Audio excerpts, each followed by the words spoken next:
Our story begins in the clouds. A seemingly endless field of white stretches ahead of us.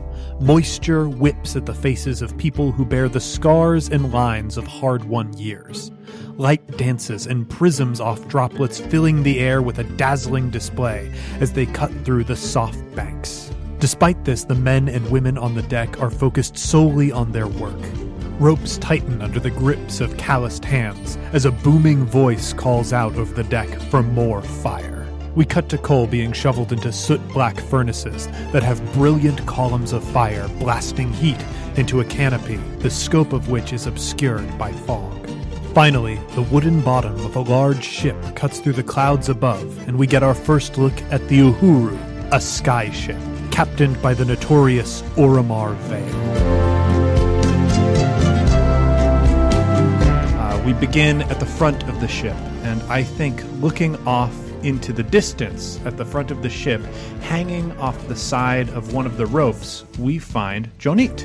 Tyler, would you like to describe your character for us? Yes, so hanging off the side of the ship is a boy. I'm about 15 years old. He's about like 5'5", 5'6". His name's Jonnit. He's got sort of shaved sides of his head. He's got like a big old afro on the top, kind of like a frohawk going, wildly blowing in the wind. He has a crimson red headband tied around his head. As the wind is like whipping back and forth, he's on the front of the ship, but he's got like a big old map and he's like trying to read it and he can't really understand why it's so hard because it's like blowing in the wind and it's whipping back and forth. Buddy. So he's like he's trying, and then his hair is also blowing in the wind. So eventually he like pulls that back and like tucks it into the headband. It looks like we're still on course, I think. Oh. Kind of just like cut off, like sleeveless shirt that's again whipping wildly, and then some otherwise not necessarily well kept clothes. Yeah, that's Jonnit. And yeah, we see Jonnit's map for a second, and then he pulls it away to show the countryside before the ship.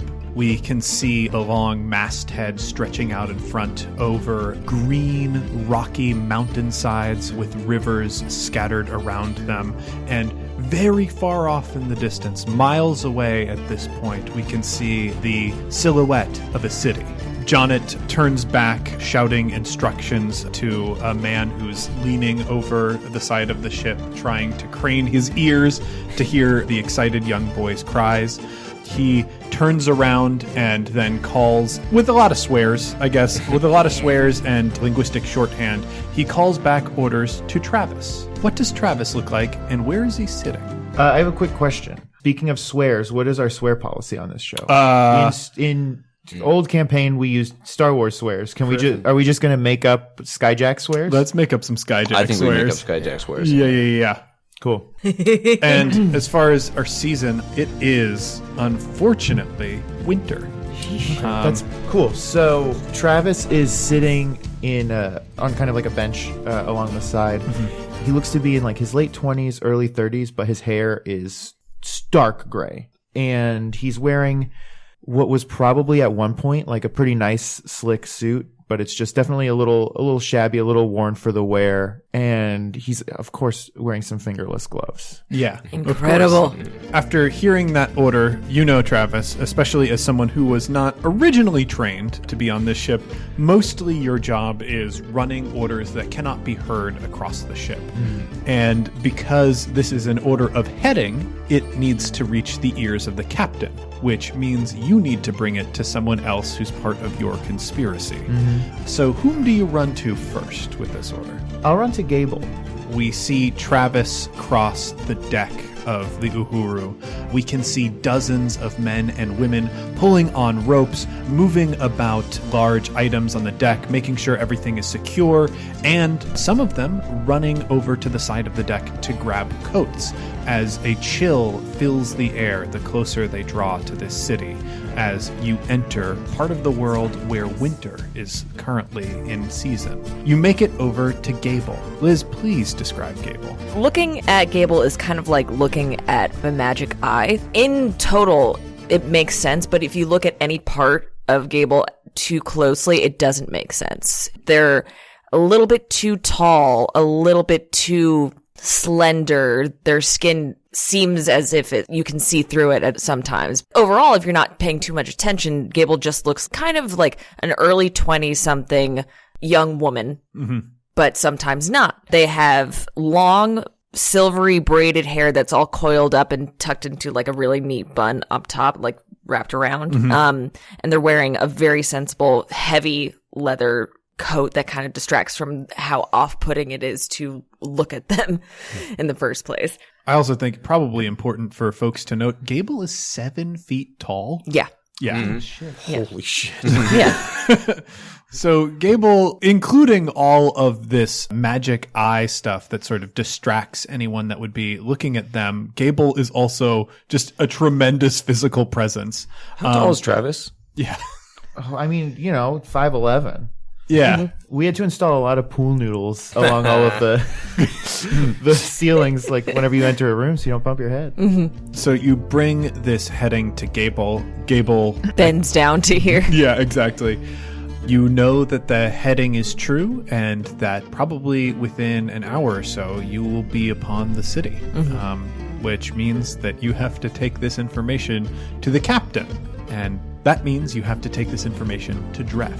I think Dref is probably I'm with the captain. Yeah, with the captain. But like down below, maybe? I think in the captain's quarters. Yeah. Is probably. I walk down. As stated before, everything is very narrow and short down below in the ship, so my preference is to not be down there. So I walk down the stairs and knock on the door of the captain's chambers and say very loudly and overcompensatingly, "Yes, Captain, I have some information for you, the Captain, Captain Orimar." Dref hears them outside and says, come in. I open the door and go in. Yeah. Inside the captain's quarters, we can see a lot of trophies from life around the shipping lanes running across the sky. There are weapons, there are fine silks, there are some interesting looking baubles and rocks. There is quite a bit of alcohol, and there are a few human bones. But we also find in this haven of finery aboard this ship, which is mostly a utilitarian vessel, we see, looking a little bit out of place, Dref. JPC, what does Dref look like? Dref is about 5'8". He is human, blonde hair, but it's shaved very close. He's about 19 years old, and he has the beginnings of a beard and a mustache that will never be a beard and a mustache. It's all just very sparse and thin. He's very gaunt. Oh. He's probably about 20 pounds underweight. You can see kind of his sunken eyes, sunken cheekbones. He looks like he probably hasn't slept in 3 days, even though he has slept in 3 days. That's just a look that will never go away for him. He's wearing this thick, white, heavy coat that has a chest piece on it with tons of little pockets in it. People would know it as something that a doctor or some sort of surgeon or medical practitioner would have. Is it stained a bit? Oh yeah, it's stained. It's Gross. pretty dirty. There's blood smears, but not bloody. It's just he would wipe his hands on it. Sanitarily, we're not really in a time where that's a big concern for people. Yeah. He's also got glasses that have that wraparound thing to it, so they don't always fall off his head because he would lose them. Exactly. He is currently hunched over Captain Orimar Vale. Orimar's kind of sitting there, staring straight forward. He is holding Orimar's jaw in his hand, which has completely separated from the bottom part of his jaw is completely separated from his mouth. Orimar, by the way, looks very much human, looks very much alive, but is very much missing his jaw and doesn't appear to be worried by it. As Gable comes in, Dref turns, "Don't worry, I can fix this. This'll be fine. I can fix this." What do you mean you can fix it? It's not attached to his head. Yes, and I can explain that. What did you do? I had to take it off. Why? Because it wasn't, it didn't look, people would know, and so, but I can fix it. I'll put it back. So it looked worse than it being off? It's part of, Yes. If he were to smile, it would have looked like he just wouldn't smile. I will put it back together. Put it back! It will be fine. Through a combination of divine and necrotic magic and some like fish gut and like actual practical like sewing things, he's like in the process of sewing the jaw back on and then kind of putting on like this magical veneer to kind of hide the fact that this is obviously a corpse that has been reanimated. So I would like for you to make for me an average difficulty medical check. Oh no. Okay. Back in the saddle. Yeah, again. there we go. This is the first roll. Be back in it, and I know exactly how to play this game. That is 1 success and 1 threat. Yeah. Is it still called a threat in this system? These are unreadable. I believe they are still called threats in this system. I think because we've all been using the other system, we're going to start out that way, and maybe we'll look it up later. Probably not. I think your fix for this situation involved taking some muscles that you pulled from a fish and using those to replace muscles that had rotted away in Orimar's jaw. Mm-hmm. The problem is they're a little bit weak, and once the muscle catches and actually like wakes up and starts moving, it pulls the jaw together more firmly than you would expect. So while this looks good, the mouth has a tendency to hang open, and when it closes with that. Yeah. So it might be a bit of a noticeable tick that Orimar did not have before, but Gable you'd have to admit that it does look natural again. Also to say, since Orimar is dead and is a reanimated corpse, he has lost the ability or the capability to speak. So any sort of like jaw movements that he makes, Dref's plan is to keep them as like minute as possible. So this like opening and closing of the mouth thing is like not good because it just kind of draws attention to the fact that he won't be saying words, but he's opening and closing his mouth. Captain! Wait, can you do it first? Captain! I can't do it. Yeah, so Dref like finishes up. Can Dref give the captain orders? Like, how do I? What skill do I use to like command him? How do zombie work? I think for most circumstances, as simple commands, you will not have to roll for. If you are trying to convince someone that this is a living person ever, then you will have to roll for it. Really, if it is narratively appropriate for it to be challenging, it's going to be challenging. And in that case, I think you would be rolling your divine skill because you're using your necromantic magics to control this body. As Dref finishes like masking this jaw thing, he tells the captain, stand into your maps. And Orimar like stands up, places his hands like on the table and like looks intently at a map with his back to the door. Yeah. Who is it? It would be Wilson. What's the update, Wilson? No update, ma'am. Just looking to speak to the captain is all. The captain is busy checking his maps. I can pass along any information. It would be real helpful if we could have this conversation on the other side of a door, ma'am. Are you discussing this with me? Are you trying to have a negotiation with me? I was trying to have a conversation with the captain. If you are the barrier to that conversation. Well, then Gable, it's fine. Then, he should be mostly. I don't think anything will slip out. Yes, you can come in. So Wilson walks in. He looks to be a man in his later 30s. He's a bit rotund. He's got a scraggly beard, a scar on the side of his face. But apart from that and his sort of cracked and calloused hands, he looks like a gentle soul. And he enters fairly meekly. His expression is a bit worried, and he looks around the room. Captain, feeling all right, he says to Dref, who, you are someone on the ship that people are happy to have, but rarely happy to see. Being a medical practitioner, if you are in the room with someone, it could be a dire circumstance. Dref says, oh, yes, the captain, feeling wonderful. At that, the captain kind of like, I think actually, can I roll like a simple divine check here to see if I can get the captain to reinforce this? Yeah, that is 2 successes and an advantage. Yeah, the captain sort of like slowly for a second looks up, but then as though it's going through a program, nods in like a sort of reassuring way. With my advantage, can I make it the captain give Wilson a little wink as well? Yeah! That's something I've been training the captain to do because it's something that Orimar did when he was alive. He was like very, very like socially savvy, which is also a problem for the fact that he can't talk anymore. So with that, you can see Wilson visibly relax.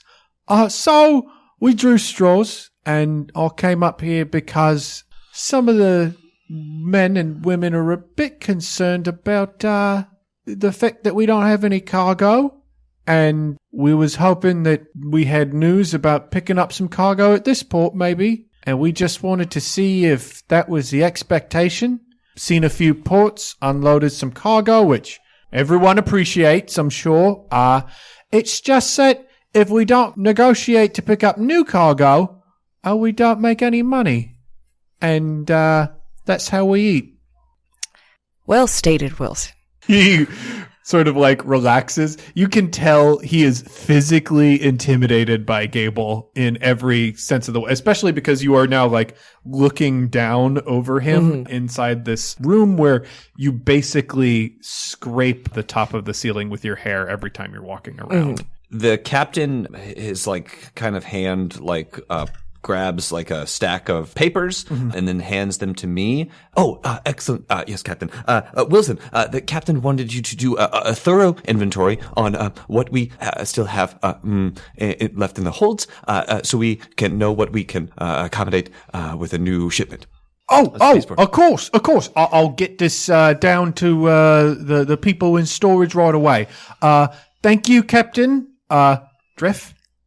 Gable? Thank you, Wilson. You're doing a wonderful job. He does like kind of an informal salute and leaves the room with those papers to take them to the cargo hold, leaving Dref and Gable alone together to contemplate what they've known for months and Wilson has just given voice to. The captain has not been able to negotiate picking up new cargo, which means slowly the ship has been getting less and less profitable, to the point where you've essentially been running on fumes. We can't keep giving them busy work. I just don't know. I don't feel 100% confident with the captain leaving the ship in order to... He can't, and he'll never... I'm close to... You've been close to something for about 6 months now, and I don't mean to raise my voice at you, but... You're whispering? Very, you're not raising your voice. I don't mean to get upset, but we are reaching the end of our rope, and we need to make some decisions. And I don't want to push you, so we can make all these decisions together, but we need to make them very quickly. Otherwise, we will not have a ship. Travis, I would like you to reveal yourself to be very close by to this situation. Sure. Are you just outside the door? I was actually thinking of storming in. Oh, great. This is perfect. Yeah. I want to warn you that William's coming, and I think he's got some questions about the cargo. Wilson already came. Wilson, that's it. Well, he had some questions about the cargo, and I just wanted to warn you. Well, it's a little bit late, but we did give him a little bit of busy work to do. We're still not at a place where the captain can make negotiations despite having several months of preparation. We think we would be there by now. What do you mean? He can't negotiate? Look at him. He looks so real, so lifelike. Isn't that right, Captain? Look what he does. His mouth hangs open and then he closes it with a click. Okay, I propose a meeting, a team meeting. We're here. Well, Jonnit isn't here. Well, someone should go get him. And since I was just outside, I think that it should not be me, and it should be someone else who was just outside. I stick my head out the window. You stick your head out the window, and then you already see like a pair of larger than appropriate sized boots like storming down the stairs, and then you see Jonnit come down, and he's walking across the way, and he's like, "You guys are having a team meeting, aren't you?" No, we are. We didn't mean to. It just happened. I need to be in the room when you have team meetings. I'm part of the team. Close the door. That's exactly what I said, Jonnit, and they weren't listening. Stop talking about the team meeting when no one knows that there's a team? Well, then start informing me when there are going to be team meetings. We didn't know that there was going to be a team meeting. Oh, well, keep it that way. Okay. Travis takes the captain's hat off of the captain and puts it on. I will propose once again that I think I should perhaps be an acting captain as far as negotiations are concerned. I can wear the clothes of the captain, pretend to be the captain, and The situation that is before us is the captain is dead. Okay, we know. All are aware of the situation, but as we agreed, it is imperative that we keep the captain alive in some capacity. The captain certainly opens many doors for us. and his mouth. And his mouth. Did you see the new thing that he does? As I will not, and I have to admit this as a failing, be able to give the captain any capacity for speech. So he's never going to be able to talk. But he can still be useful to us. We just have to figure out a way for someone else to speak on the captain's behalf. Oh, like someone to act as the captain and wear the captain's clothes and negotiate as if You they don't were need the to wear his captain. clothes. That's definitely me. All right. I was the first one to notice when the captain was dead, and I called dibs on the ship. All right. So this ship is mine.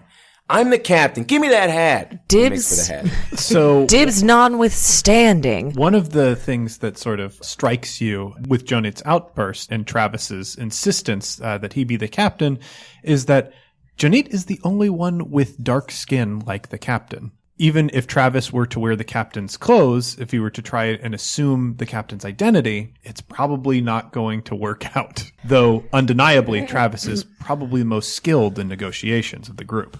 Before we claim dibs, before we call shotgun, we need to discuss what our goals are. We've been riding around the skies for 6 months, just pretending that everything was going to reveal itself once we figured out what we wanted to do. We are at a point of no return. What do we want to do? Do we just want to keep on picking up cargo for the next eternity? Or do we want to do something? We need money. Wilson was correct. We are running low on supplies. Yes. Food stores are low. We have credits and debts that we need to see to. Yes. The fact is that we are desperately in need of a job. All right, that's a good short-term goal. Does everyone agree? What if we just, what if we find a griffin nest and capture a baby griffin? Those things sell for a whole bunch of coin. At the mention of a griffin and a griffin's nest, Dref has like a very audible gulp that is, he like stifles down how terrified that makes him. That's another possibility, maybe a more long-term possibility. James, what town are we headed towards? Wolf's Tooth. It's a kind of remote area, and the reason that you're going there is it is farther from the influence of the Red Feather Syndicate. You being privateers and not being officially licensed to move cargo or even own a airship means that you can't go towards major settlements unless you drastically change the look of this vessel. That was thankfully a call that Captain Orimar made and not you, so most of the anger is already directed towards a dead man, but you're still dealing with the fallout from that. Can I roll a knowledge check to see if I am familiar with any of Orimar's contacts in Wolftooth? Absolutely. What is the difficulty there? How long have you been on the ship? I've been on the ship for 2 years, since I was 17. I'm going to call that, I think it's hard. Hard? So is that hard. 3? That's 3. Okay, cool. Even shot here. Oh, no. So Oh, that no. is... Okay, correct me if I'm wrong. These are the failures, The right? X's are failures and the little targets are disadvantages. These are... And these are advantages, not successes. Yeah, the So- success symbol is the same, but the advantage symbol looks like a Star Trek thing. Got it. I failed this check, but I got 4 advantages to it. All right. I'm going to give you the opportunity asking for an intervention from a luminary, because as it stands, you will not know any contacts that can help you. You will know people that he knows, but that might not do it for you. You could come up with a contact, but it's going to be up to interpretation from the luminary card. I will flip a luminary for All right. this. So doing that, we get the Maiden, which is actually really good news for you. The Maiden is almost always on the party's side. So you do, in fact, know a contact in Wolf's Tooth. In fact, you were in a meeting that the captain had with this contact a long time ago because you were stitching up that contact. Oh. There is a local businesswoman known as Sonia. She controls a lot of different cargo moving in and out of Wolf's Tooth, although there is not any official guild that controls what comes in and out of the town. Someone still needs to oversee which ships can make port there. So Sonia is the one that folks tend to go to. And you actually are owed a favor by her. Where the failure comes in, though, is that although you had a good interaction with Sonia the last time you encountered each other, it didn't end well between Sonia and Orimar. Ooh. Orimar was a lot of things, and one of those was a philanderer. Orimar, no. Yeah. Sonia was furious the last you saw her when you were pulling away from Wolf's Tooth Port. You don't know what that could be. The good news is, if we're going to be making port in Wolf's Tooth, Sonia, who is a big name in that port, could help us facilitate with a contract. The bad news is that she and Orimar here didn't part on exactly the best terms. He cheated on her? Sexual He cheated on her. Nature. Yes, I believe so. But that won't be a problem going forward, for I haven't worked a way for his penis to tumescent to engorge won't fully. No, we don't want. We don't. Magic. No, it's possible. It's not. No. I'd like to listen. We're not getting.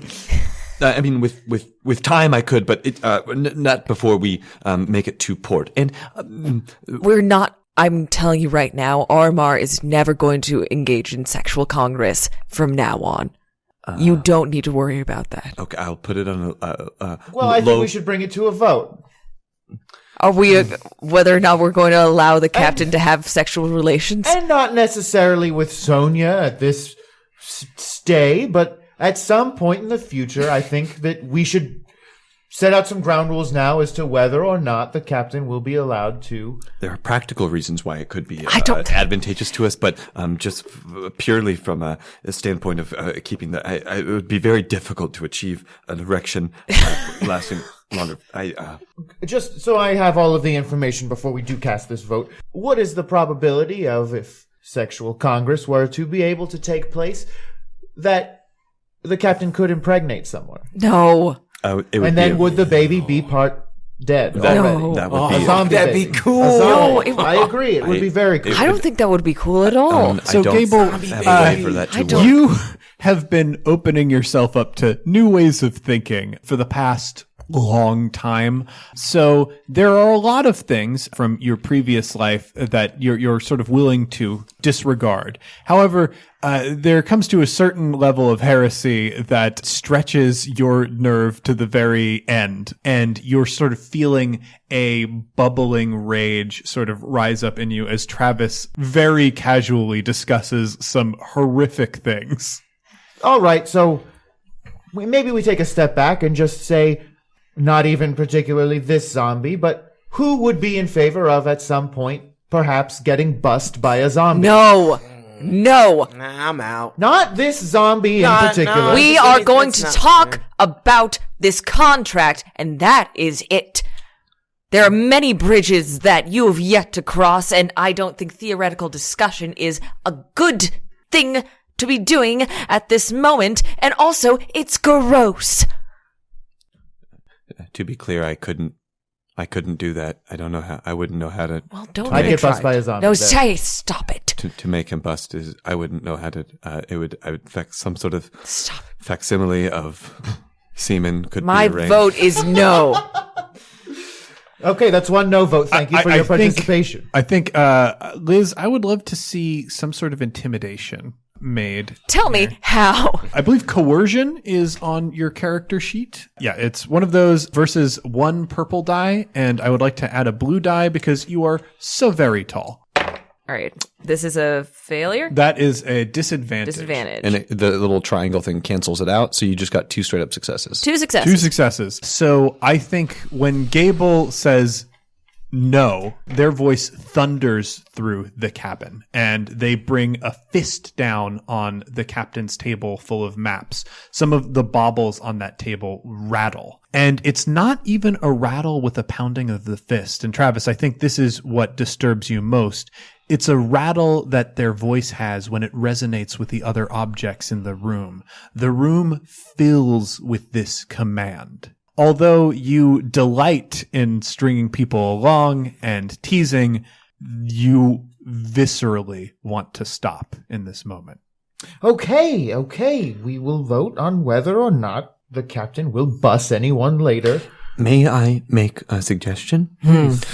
Wolf's Tooth is at the very periphery of society. Sonia, while very important there, has relatively limited dealings with the wider world. I know that I have been hesitant to suggest this, but I think Wolf's Tooth is the perfect place to test my theory that the captain can exist in public. Now, that being said, he will not be able to speak, so I by all means, am not the right person to speak for the captain, so I think it should fall onto your shoulders to communicate with Sonia. Well, I do my best to make sure the captain maintains a relatively human and alive persona.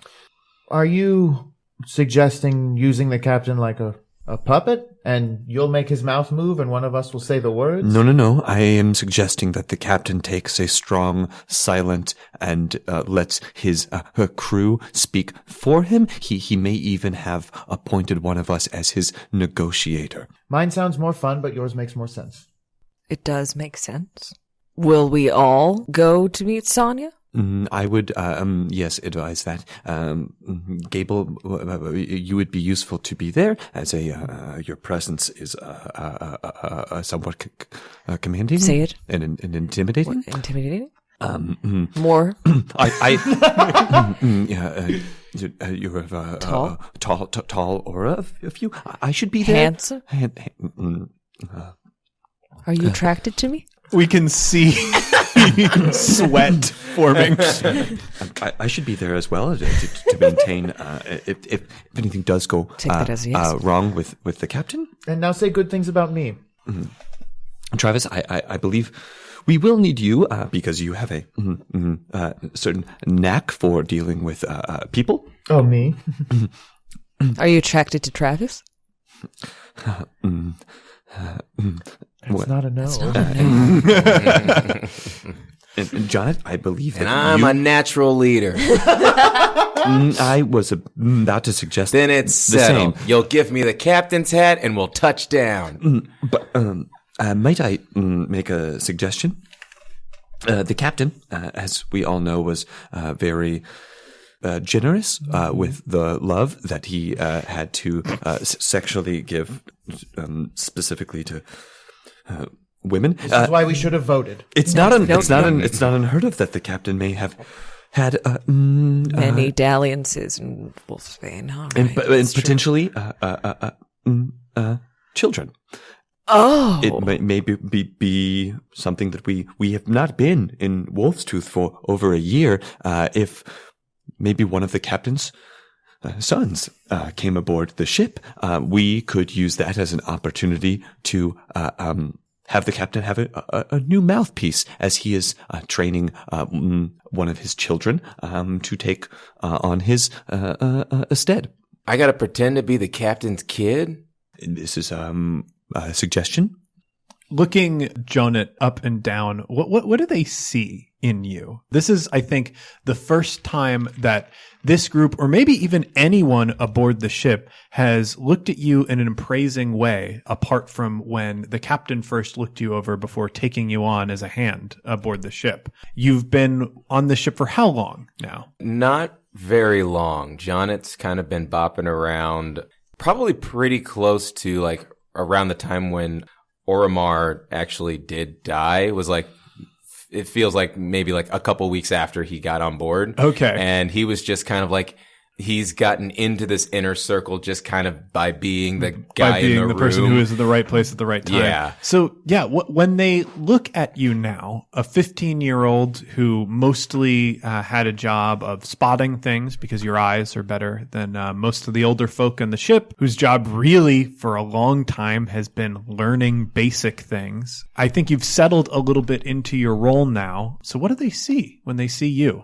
Well, the first thing that you see is that he's got like a rolled up map kind of like tucked into the belt loop in his back. So it's just kind of like, it comes out, but it also kind of highlights how like small in stature he is. And like the rolled up map is kind of the same like size of like his small arms. But he is, especially in this moment where he feels like this is his time and like sort of like his ship, he's very determined. So at the opportunity to pretend to be the captain's ship, he's like pondering it over, like he's trying to do it like he sees like the adults doing it. It's like, oh yeah, I could be that guy. And then so right now he's very much like, all right, let's give me the captain's hat and we'll touch down. He's got his fists on his hips and he's like ready to do it, like we've all agreed on it, but we kind of haven't yet. Yeah, there's a lot of earnest excitement, willingness to please in there, and perhaps about the eyes, some hunger, some ambition. Gable bends down to get face to face to Jonnit. And as she does, and her face gets like larger and larger in Jonnit's eyes, he kind of like leans back a little bit more, but then eventually he runs out of places to go. So he's just like making eye contact. And just quick question for Liz. Is there a defined pronoun for Gable or whatever is useful? Whatever people use is fine. Yeah, whatever is useful. That makes sense. So like whatever the context is, it makes sense. Yeah. So Gable turns to Jonnit and says, "Are you comfortable? We're not going to make you do anything that you don't want to do." I want to do this. He gives her a thumbs up. It's going to be dangerous. It's going to be frightening. I can do this. All right. I'm going to prove myself and I'm going to show you all that I deserve to have this ship.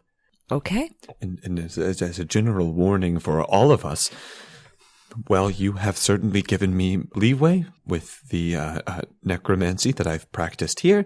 I would remind you that it is somewhat frowned upon in the wide world, so it is going to be imperative that we all keep this secret about the captain to ourselves.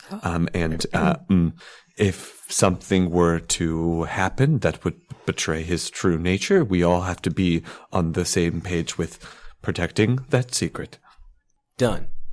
Keeping in mind that the captain is still very useful to us. If it were to get out that the captain were dead, we could be faced with a crew mutiny. We could be faced with our debtors coming after us in full. We could be faced with the loss of the ship. The captain must remain, as we all agreed, for all intents and purposes, alive. Yeah. Fine. I guess I'll return my captain is dead banners that I just purchased. You purchased them? No, I was being sarcastic. Oh, because I was about to say, you could probably make them. You're very crafty. I was going to ask where you got them printed. Yeah, exactly. At that, you can hear calls from atop the ship. Port ahoy! Port ahoy! Hello, heroes, and welcome to episode 1 of Campaign Skyjacks. I can't imagine that anyone is as excited and nervous as I am, but I bet you're all at least a little excited and nervous. I just wanted to take this opportunity to introduce a few new things about the show's format. I'm sure you noticed we have a mid-roll section now. I wanted a good place in the show to be able to talk to you about exciting events that we have come up, read advertiser copy, and maybe even some personal listener statements. And if you're wondering, I definitely got the idea because some of my favorite shows also do this. For our first mid-roll, I wanted to take a moment to thank the incredible artists who lent their talents to the Skyjacks series. Campaign's new logo was a collaboration between the incredibly talented Fiona Hisei, who's responsible for the flying ship and the background, as well as all of the coloring, and George from RPG Calligraphy, who did the lettering. You can find Fiona on Twitter at FionaPup, and George on Twitter at RPG Calligraphy. I want to thank Ben Zweifel for the beautiful official rendering of the Uhuru. You can find that on our Twitter or our website. That one does not feature the graffiti that is currently on the side of the ship. I also want to point out that Ben and Erica Chappell helped me figure out some of the engineering aspects of the ship, which had a dramatic effect on the look of vessels in the setting. Thanks so much to you both. It looks incredible, and I couldn't be happier about it. You can find Ben on Twitter at PixelGarbage and Erica at open_sketchbook. The official character art for the Uhuru crew, which I'm not sure is available at the time the podcast is premiering, was done by Jess Taylor. You can find her on Twitter at @Doodle, spelled DEUXDEL. All the music that you've heard in this episode was composed specifically for this production by Arnie Parrott. I cannot state enough how dramatic an effect Arnie's music has had on the setting. Arnie, it's always amazing collaborating with you, and I can't wait to do more. You can find Arnie on Twitter over at Arnie Parrott. That's ARNEPARROTT.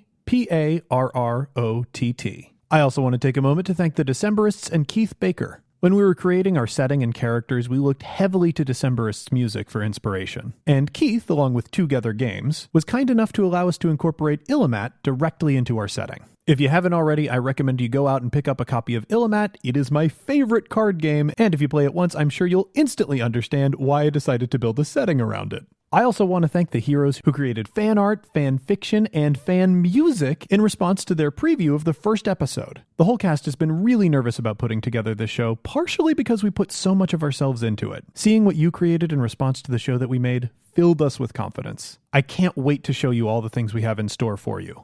But to do that, we have to get back to the episode. Take flight, heroes.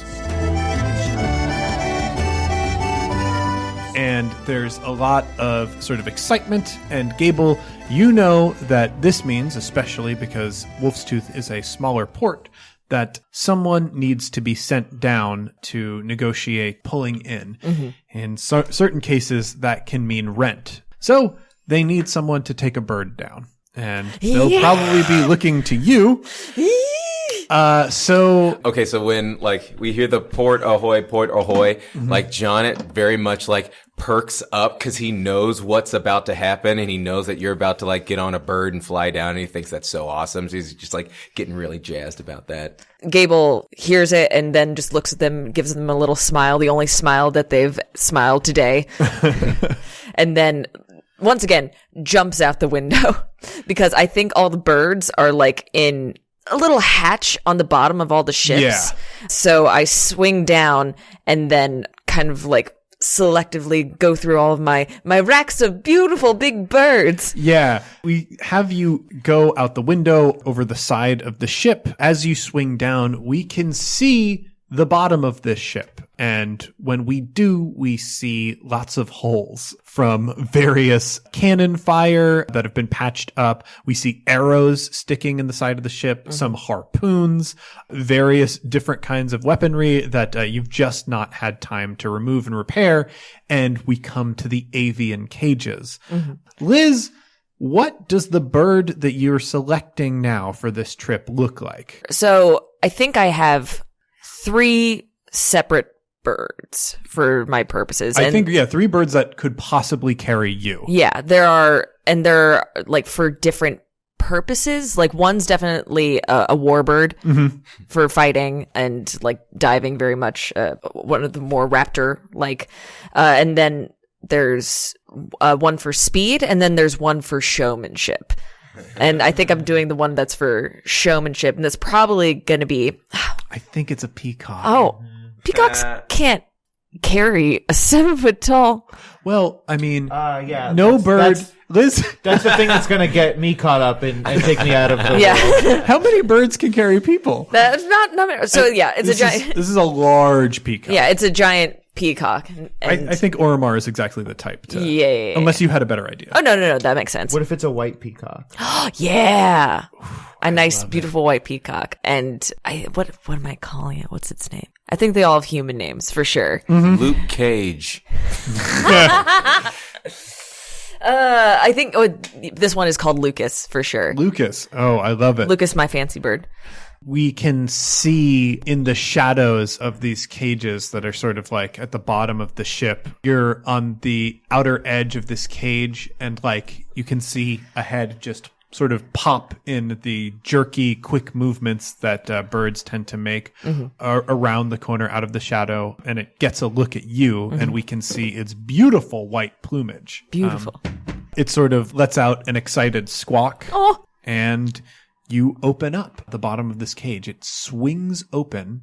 And how do you mount this bird? So the birds will just like drop down like they were bombs and like start floating. And then I just hang from the cage itself and kind of aim myself and just let go and land. Yeah. Straddling. And in those few seconds between when you land on that bird and when you let go of the cage, I think you close your eyes because it feels like flying.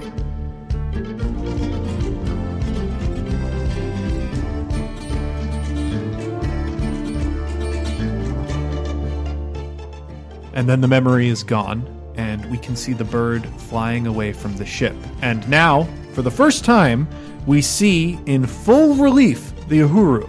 And I'd like us to describe the ship. I think I would love to see one detail added after this description. It looks like a large galleon ship. However, instead of sails, and masts for that matter, there are 3 large engine heads on the ship, with coal-burning engines that spit fire from their top.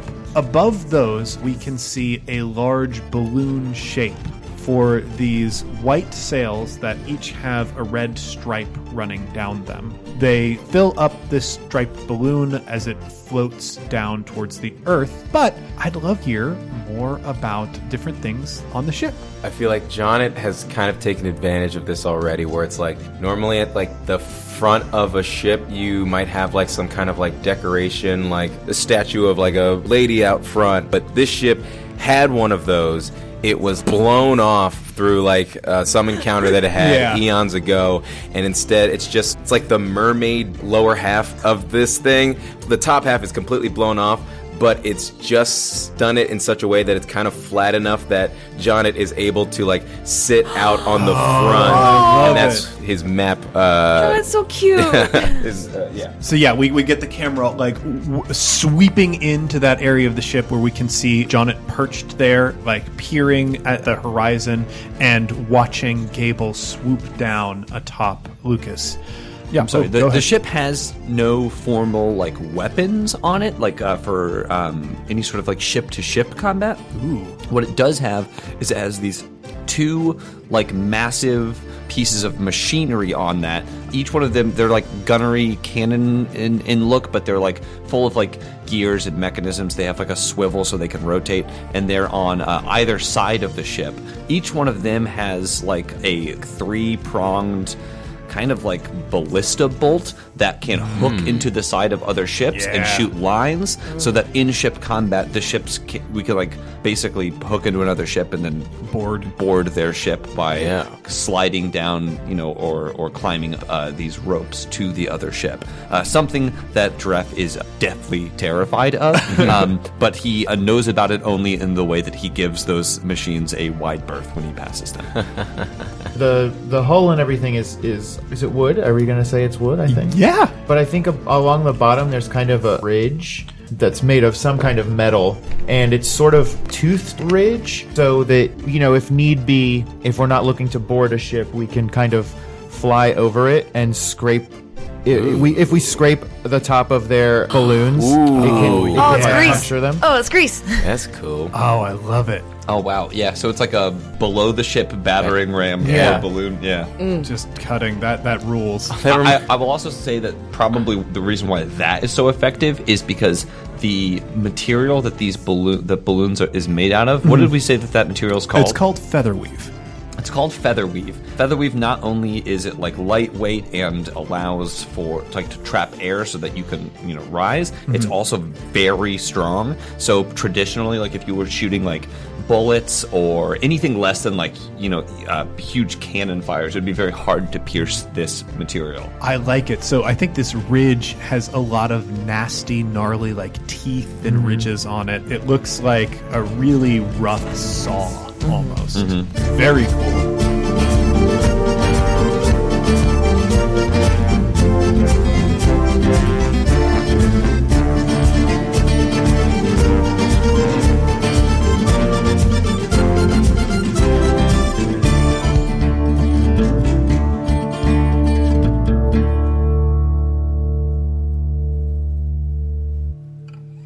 I think We mentioned before one of the reasons we need to land is possibly to change the appearance of the ship. I think it's because in a recent run-in on the side of one of the sides of the ship is a huge lewd drawing, painting that one of our enemies left on there. Like or like a bunch of pranksters. They didn't even fight us, but we like screwed someone over in a trade deal. And so they just scrawled in huge paint, like something disgusting. And we have to get that fixed immediately. They drew a taint. Yes. And like you can tell it's a taint, even though it would be hard without any other details. People look at that and go, oh, that's a taint. Oh, that's so a we're taint. not going to describe what it looks like in any way at all, but know that 95% of people looking at it would be like, that's a taint. You use your imagination for what you think it looks like, but it's immediately discernible as a taint and not confused with anything else. And band artists, I'll say that's only on one part of the ship, so you can always draw it from the other end. And just to be clear, there is no penis, there's no vagina, and there's no butthole. No it's butthole. just a taint, and you're Just a sure taint. that it's a taint. And no labeling. There's no words on it It's just that like- says taint or gooch or any of the other names for what's the other The perennium. The perennium. Even if, but You're even the doctor. if you've never seen a human body before, even if you were just birthed yesterday, you can look at it and say, yeah, that's a taint. Yeah. Really, that graffiti artist should be commissioned Yeah, for it. good It's actually for a that. work of art. Yeah. I hope they're doing good things with their talents. So we come to port. I think we're going to cut right as the ship is pulling in. Gable, there was a negotiation. And although you did not manage to speak to Sonia herself, just her representatives, you did mention that the Uhuru was looking to pull into port, and they seemed all too eager to accept the invitation. It made you suspicious, but also, you know, you'll take what blessings you can find where you find them. So there wasn't like a docking fee or anything like that. No, nothing like That's that. weird. That made you a bit nervous, but you've got larger concerns on your mind, Yeah. specifically finding work and food. So the crew of the ship are starting to unload what little cargo they have. A few of the lifers have already headed off to the tavern to spend what little gold they were afforded on alcohol. The rest of you are now left by the captain's quarters, waiting to unfurl your plan. As we are waiting, are we in the captain's quarters still? I think there might have been work done, but like if Dref is planning on unveiling the captain and making this public thing, I think at least you and Jonnit are getting ready to do this. I don't know where Travis might be or Gable was off the ship, but I feel like you might come together. I think we're maybe standing outside of the captain's quarters because Dref is very excited that the captain is Finally coming out. is dressing himself right now and preparing himself. Oh no. They've been working on this, and Dref is pretty confident that the captain can It's like a- follow the command to get ready and get ready. A father at a school play. Oh, we're so excited. I think Travis is in his quarters, wherever they may be, sort of trying to spruce up as best he can, you know, kind of slicking his hair back, you know, adjusting his suit, making himself look as presentable as possible. Yeah, the is- idea of quarters on this ship is actually something I think that we need to address really quickly, in that most of you, those who are not in a privileged position that maybe Dref might be, most of you are sleeping in hammocks that are lining the cargo bay of the ship. You might be more territorial than others, but like I think Jonnit, for instance, just takes whatever hammock happens to be open when he needs to sleep. There are some more privileged folks who are skilled in negotiation on the ship who might have their own hammocks. Is Travis one of those people? Yeah, I think Travis has sort of like a corner hammock. He was able to. I think you won it in a game. Probably. Yeah, and what he's done for some privacy is taken like a very lovely sort of silk kind of sheet and hung it up like around the hammock. So it's, I mean, you can still hear everything, and honestly, you can see through it pretty easily, but it's like. How long has Travis been aboard the Uhuru? Oh, that's a good question. Not that long, I don't think. Maybe 6 months. Okay. So you also came on right around the time the captain died. That's Wow, what a great coincidence. Yeah, so I want to know what Travis's like area looks like. How have you decorated it apart from your sheet? He also has like a very fancy pillow. It's still a hammock on a ship, but it's like a very fancy pillow. Pretty nice blanket for what you would expect. Some pictures on the walls and like a little mirror to like just shave and get ready, you know. I think also swinging off the line of this hammock, we see an Illimat box that looks very worn from years on the road. Yep. I'm interested in those pictures, but I think I want to cut over to Dref. Is anyone else with Dref awaiting the captain's appearance? Yeah, Jonnit's just like posted up on the wall, just like he doesn't have a watch, but he's just like clearly tapping his feet. He's like, how long is this going to take? I'm trying to take more of a hands-off approach. It's going to be suspicious if I'm always seen with the captain. So if the captain can function independently and follow simple commands. As he's talking, you hear like a loud bump, a rattle, a drop, and then silence. As he functions more independently, it'll draw suspicion away from me. Eventually, the plan is to have the captain to be able to walk the deck without my need for intervention. I have high hopes that this will go very well. You're sweating a lot. Are you always this sweaty? I feel like I've seen you be sweatier, but like you have a baseline of just like a damp pool. Yes, I'm just a sweaty person. Okay. Gable jumps down. Jumps down the ladder and says, "Well, we've organized the meeting with Sonya, and most of the crew is gone. I think now is the opportune time to make our move. Where's the captain?" Dref goes to knock on the door, and as he does that, the door swings open. Can I roll something to see how well the captain has done? Oh, I'm sorry. Yeah, I can give you the option of rolling or pulling a luminary. Let's pull that luminary. Yeah. For All right. So the luminary that we got is the children. The children themes are consequence, inevitability, and eternity. This can favor the PCs by suggesting they will bring judgment. It can also threaten the PCs by suggesting that their crimes have been noticed. So I think that's definitely, this is a threatened situation that their crimes have been noticed. The captain is wearing everything correct. He followed the orders to the letter. He's got his like coat. It's got like a long tails on it, kind of like a ruffly shirt. He's got his saber and his dueling pistol at his side. Everything looks very proper. I even trained the captain. He has a big black mustache to have waxed his mustache so that his like mustache is waxed and curled up. He's wearing his hat, his feather. He looks impeccable, except at some point, somehow, probably when we heard that like falling and tussling, his neck has snapped and turned. So he obviously looks like he has a broken neck and is dead. But he's standing like in front of us, like hands on his hips. He's even got like a little like smirk, like a grin on his face. and he gives that wink. Yep. And he gives the wink. Yeah. No. We rush him inside. I can fix this. Close the door behind us. I think based on this, the broken neck is going to be a lot more complicated to fix than you might have time for.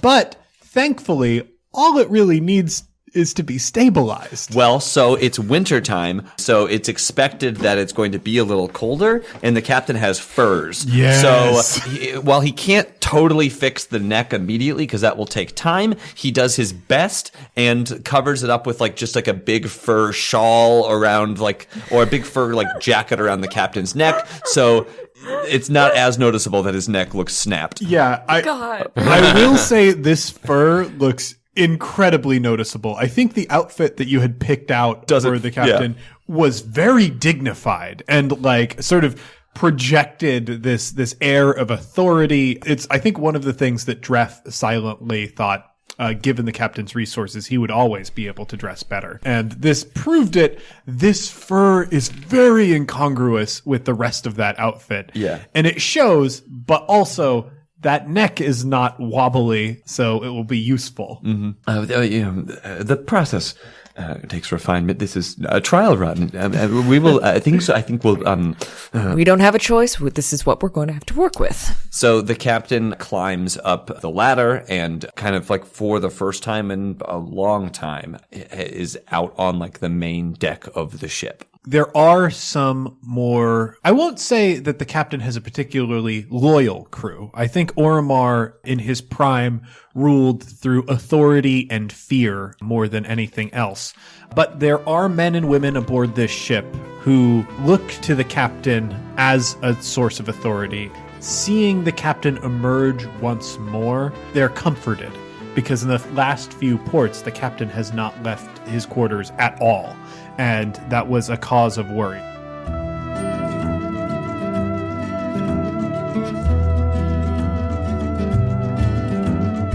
Campaign Skyjacks is a one-shot network production. For more information, be sure to follow us on Twitter at @CampaignPod for updates about live shows and other events we might be doing. You can find more great gaming shows over at oneshotpodcast.com.